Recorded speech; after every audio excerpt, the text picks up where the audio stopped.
Well, join me, Marcus, as I go for a short walk around Parc Slip Nature Reserve. And for a change, this walk's quite easy and it's suitable for nearly everyone.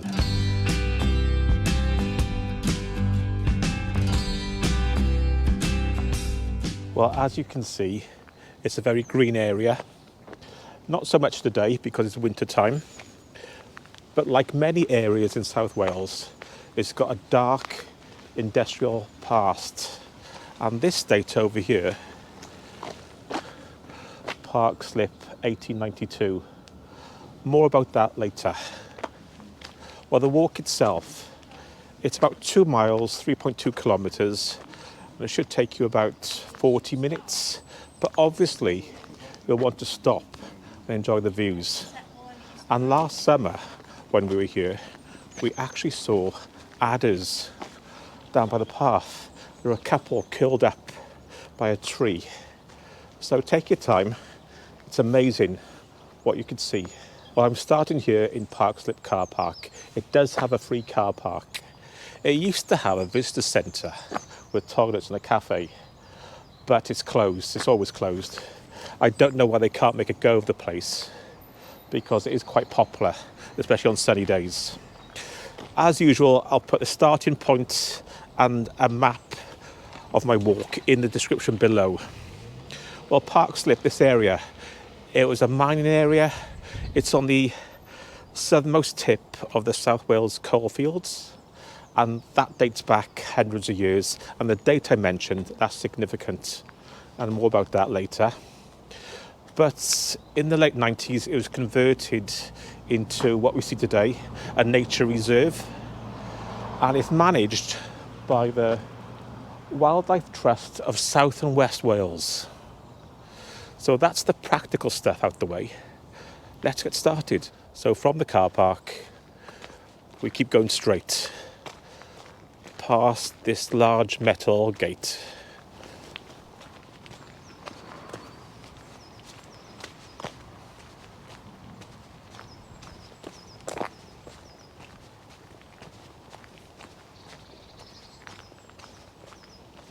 As you can see, it's quite accessible, unlike some of the walks I've done recently.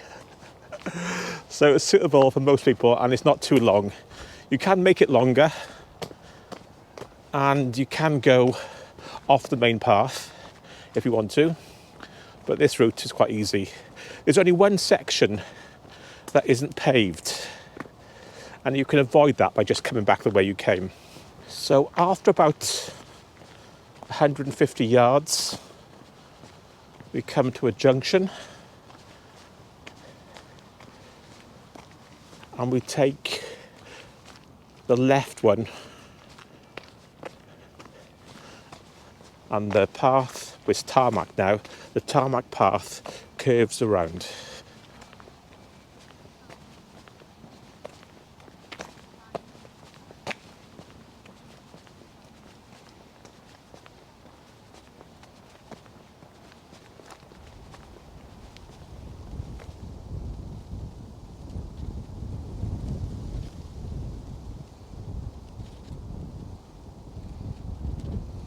Well, Parc Slip coal mine opened in the 1860s, and it was on the southernmost edge of the South Wales coalfields. Unlike the mines in the valleys, which went vertically down, because the coal seam was getting close to the surface here, they employed a drift mine technique where they went into the side of the mountain at a slope. But that didn't make it any easier or safer. And the worst incident which occurred was on the 26th of August 1892, that date we saw earlier, and it was 8:20 in the morning, and an explosion rang out over the area. It could be heard as far as Coity and over towards Kenfig Hill and over towards Margam as well. At the time, there were about 146 men and boys working in the mine. They believe it was caused by a faulty safety lamp. The explosion ripped through the mine, causing the roof to collapse. They tried to rescue the trapped miners, but the rubble and the roof collapses, they couldn't get to them. Then later in the afternoon, they managed to get to some of them and pull them out, although some died of their injuries afterwards. In total, 112 of the miners died. And the youngest, what I said, the people working there were men and boys. The youngest was 13, Thomas Bowen. And just down here is the memorial which commemorates that disaster. And the stones apparently make up, the number of stones make up the number of people that perished. If you look at the area now, it's really picturesque and green. As well as the human cost, they use horses to drag the carts, and they did retrieve 15 of the horses' bodies as well.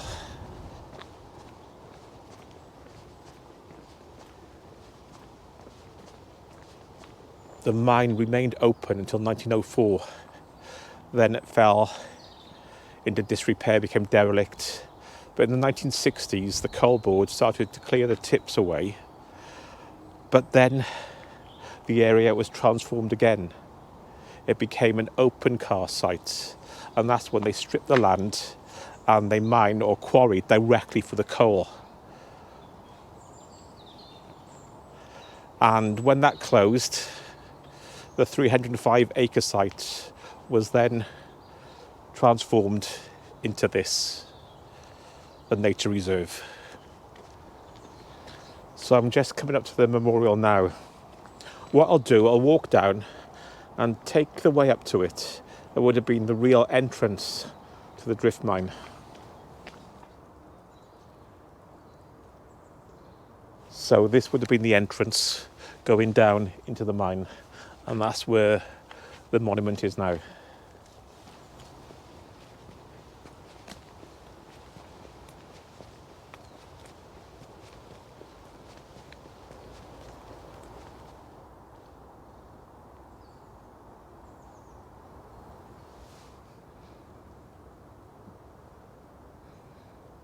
There are some information boxes here. Let's see if they still work. Number 1. Please turn me till the message plays.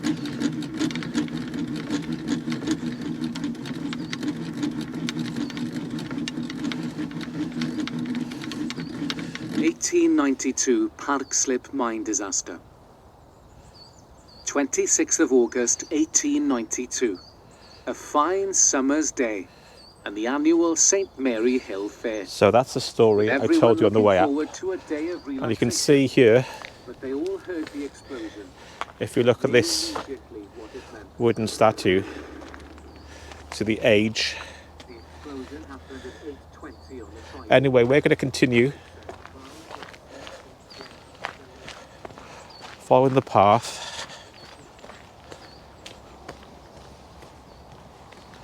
So you go past the memorial on your right, and we take a right. Signposted there, Pile Port Talbot.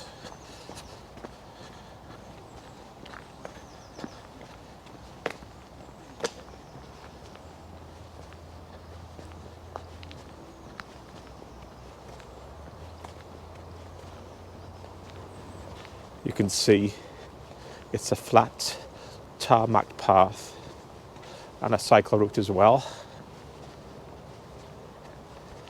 Just over here on the right, this is where we saw the adders last year. And they were right by that sign, which is about adders. They were exactly where they were meant to be.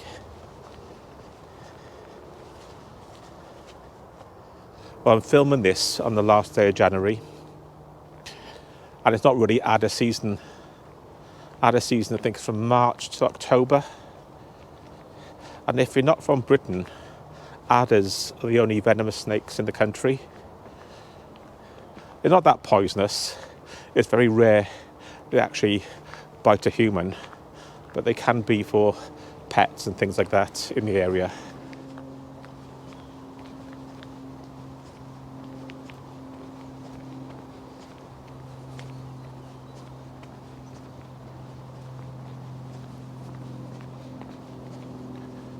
You can break off from this path and explore the woods to my right.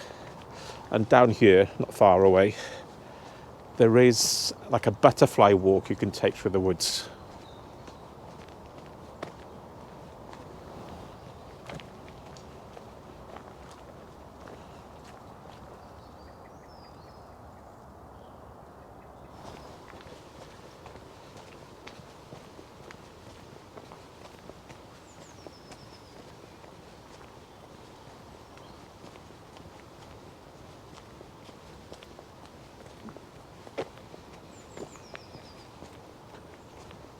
As well as the butterflies and snakes, this area is popular with bird watchers as well. And as we head up the hill back to the car park, we are going to go past some hides.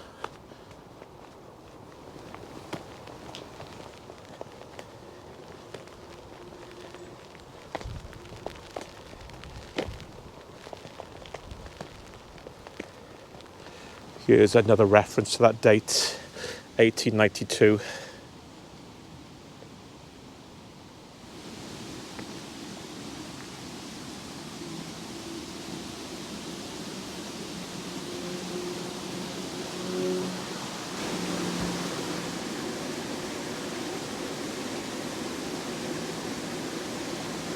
So we cross over a small stream and we bear right, following the tarmac path.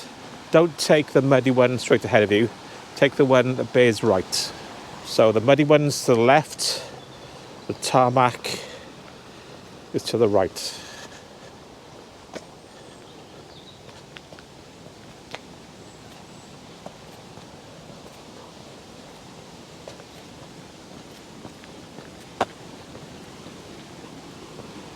You probably can hear the stream. And that's now on your right.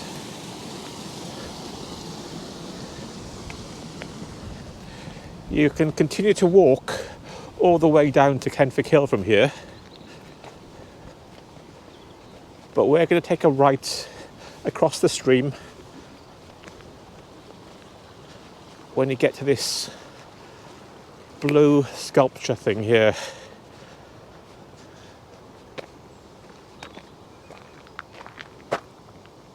So from here, we're going that way.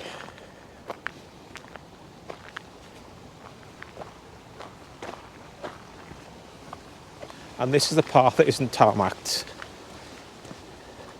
although it's not too muddy.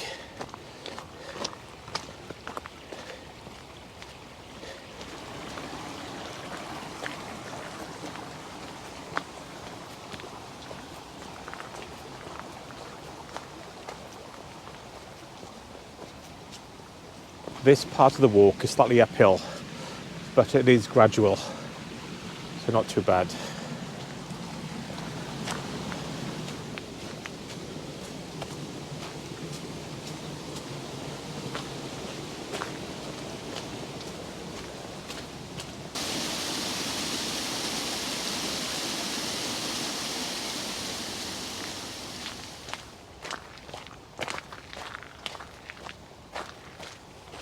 After about 5 to 10 minutes, we come out onto a gravel road and we take a right.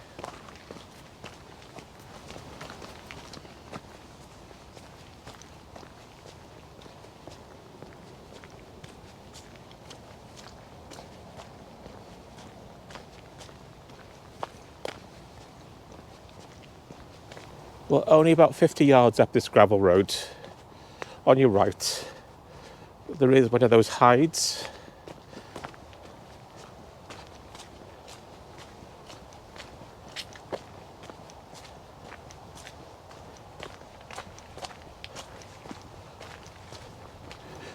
It is open. They've got a sign saying, due to repeated vandalism, they now have got CCTV That's good. I thought it was closed first. Stand corrected. Let's see if it is open. Yep, it is.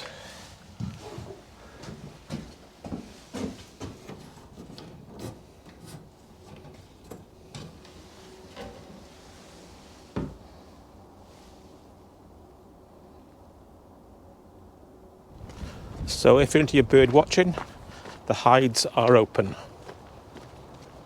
But for us, we continue down the road, and this takes you down towards the Parc Slip car park.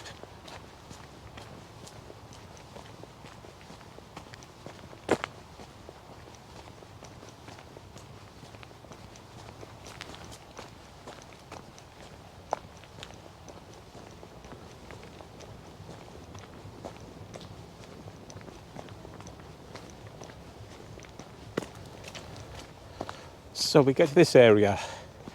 If we go straight on, we go back to the car park. But I'm going to bear left, and you'll see a wooden carving of a miner with his son. We take this road.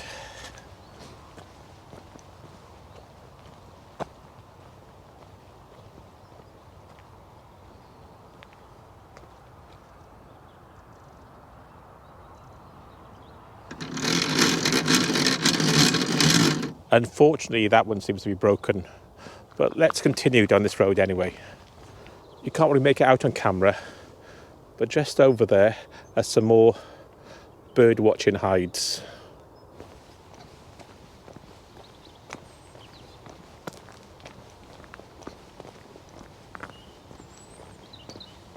And to get to those hides, you take a left, but we're taking a right back towards the car park.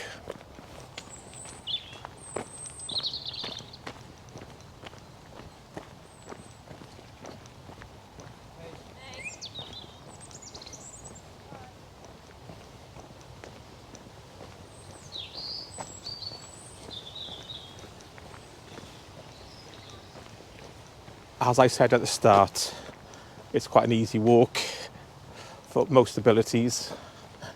It's never that busy, except in the school holidays or a sunny summer's day.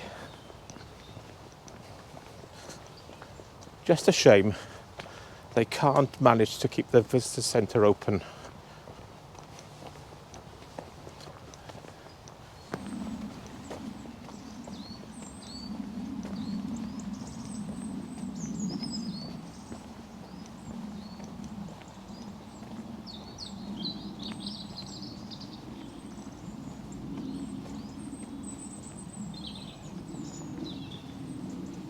Well, we're back after a pleasant, not too strenuous walk.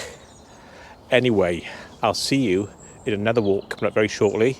So until then, remember, keep walking.